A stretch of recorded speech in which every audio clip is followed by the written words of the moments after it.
Hi body, it's Jaydn speaking here from Recharge Physio. So they've got a question is it safe to continue exercise throughout pregnancy?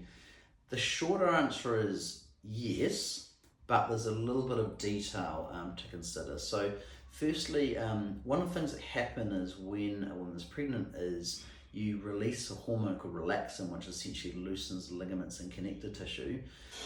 So therefore, doing explosive type activities such as intense running or hopping or plyometric type activities, sometimes that can be too intense for the woman who's pregnant, unless they're very fit and they've adapted to that over time, and in the early stages of pregnancy they might be able to tolerate that. But as they progress, often to reduce those kind of quick impact or plyometric type activities.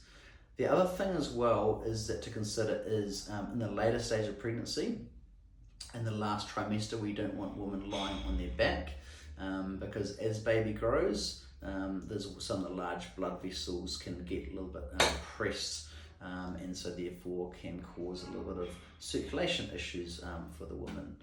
Another thing to consider with exercising is making sure that you're not overheating. You've got greater circulating blood volume and obviously put on some mass throughout pregnancy, and that can essentially make it a little bit easier to overheat the child. So exercising in a cool environment is a good idea with pregnancy.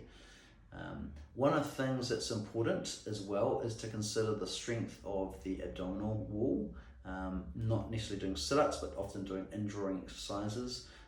An exercise form like clinical Pilates can be very helpful, and we do have a colleague that does run clinical Pilates, and we can do that for pregnant women to target some of the key areas.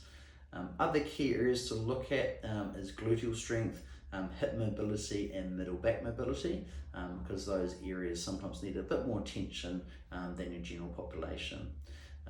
If you have any further questions about exercising in pregnancy specifically for you, please be in touch and we're happy to see if we can help you further.